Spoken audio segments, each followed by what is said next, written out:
Take a look at this. The Pan-Africanist Congress of Azania, African Transformation Movement, the African People's Convention, as well as the Land Party are expected to team up ahead of the 2024 elections. The four political parties are working on finalizing details of their agreement.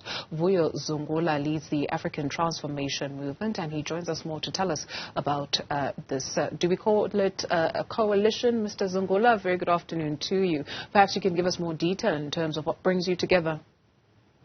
Look, Duduzile, what is important is that we need to have a different type of politics in our country, particularly with the high levels of unemployment, load shedding, crime, etc. It is our view as these different parties that we need to have focuses. We need to focus on the issues that impact negatively our people and not have inward-looking politics whereby we're obsessed about the different brands of the political parties. So what we did over the weekend was basically to have a conversation regarding the critical issues that we need to collectively work together for in terms of addressing the issues that are affecting the people. There is no agreement. There is not even a discussion as to where this is going to take us, but where we are discussing now is that we need to find a way to work together, because the people would appreciate if we work together instead of us viewing each other as enemies. You speak of critical issues. What are they? The first question is a question of the land. We know that land was taken from Amakosi, and therefore land must be returned to its original owners. We spoke about the importance of using our customary laws instead of being governed by a foreign law, which is the Roman Dutch law. We spoke about the transformation of the economy so that South Africans are not spectators in the economy, and you don't have the economic structure of our country benefiting the minority. We also spoke about the constitution, that this constitution is a product of a compromise, a product of the former colonizers actually influencing the type of law that should govern us, whereas we should be designing our own constitution, a constitution that is a result of the aspiration of South Africans, not a constitution that is imposed to South Africans. So in a nutshell, those were the critical issues that we thought we need to address, because you'll recall, Duduzile, that before 1994, political parties and the general citizens were focused on the question of apartheid, how to defeat apartheid,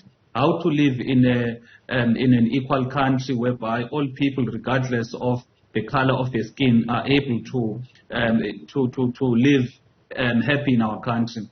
But post-1994, you find that political parties are inward-looking. So as these political parties were trying to find each other so that we have the type of politics that is people-centered instead of type of politics that is brand-centered.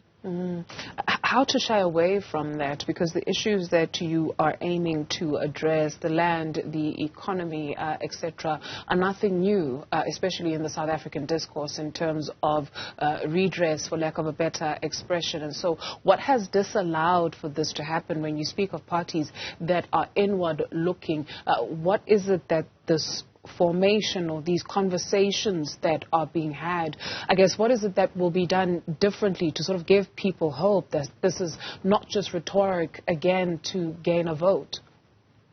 Look, what we are trying to do as these organizations, firstly, is to find each other, to also put it out there that we are not enemies. The fact that one belongs to this particular organization does not make him an enemy to another one in another organization. The second issue is the fact that even though these issues have been addressed or they've been spoken about for the longest time, up until Amakosi and the rightful owners of the land get their land back, up until the economy gets to be owned by the people, we must continuously have conversations and we must find a way to work together. So the message that needs to be taken out there, people to understand, is that now South Africa is moving, should move towards the politics of consolidation instead of politics of us being so different, whereas we agree on the bigger questions that ought to unite us. Because like you're saying,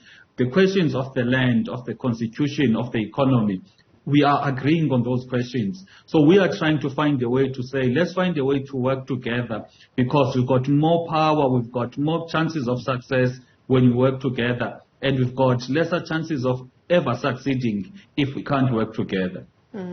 For the African Transformation Movement, at least, what was the appeal with the African People's Convention? The Land Party, I think that's pretty obvious, given some of your main objectives being the issue of land that you've just addressed. But what was the appeal with the African People's Convention? Why work with them? Look, all of the parties that were in our policy conference over the weekend, all of the issues that we've stated, they agree with us 100%. We all agree, we all speak in one voice on these questions. Now, what we are trying to do is that we are wanting to work together with different parties. We're wanting to consolidate our efforts as different parties, because the past 5 years for us being in Parliament has clearly shown that the more we are divided, the less impactful we are. Therefore, we need to find a way to consolidate, find a way to work together. Therefore, not limited to also those parties, there are other parties that we are going to have discussions with. We are going to have discussions and conversations with many other South Africans under the question of unity, under the question of working together, because it is only when we work together and we are united that we are going to be more powerful, and we are going to take on this beast that is making South Africa not to go forward, this beast which is the establishment, the white monopoly capital that prefers South Africa to remain in this state, because it is the only state in which they are able to benefit from all of this chaos and the unemployment and the hopelessness of the African majority. While we have you on the line, please do allow me to be opportunistic and just ask you about other developments that are taking place. So one being Parliament recommending that Kholeka Gcaleka becomes the next public protector, as well as the South African Reserve Bank. They were before Parliament today, essentially defending their report on Phala Phala, which has cleared the president. Look, on the question of Advocate Gcaleka, it was to be expected, because she did a favor to the leader of the ANC that has a majority to propose her name to be the next public protector. So it was a classic case of I scratch your back, you scratch mine. So that is what this appointment is all about. It has got nothing to do with her being the best out of all of these candidates that were interviewed, particularly because the report, again, is under review. Her report is going to be under legal scrutiny.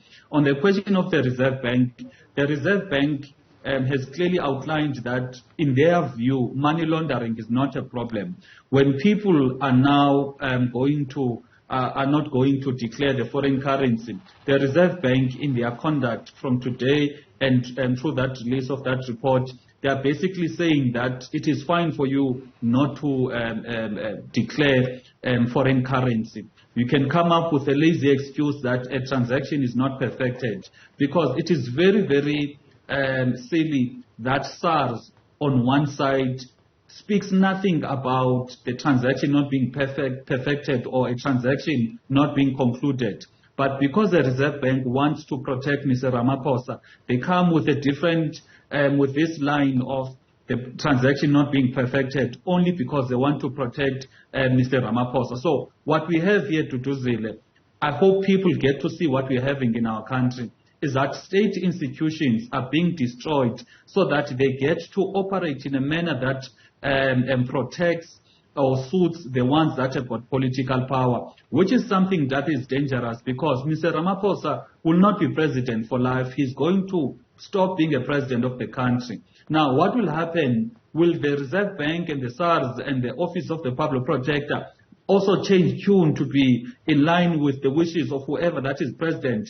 We need institutions to recognize that political players, they come and go, but the country must always be at the first of their thoughts. They need to act in the best interest of the country, not act in the best interest of the people that hold political power.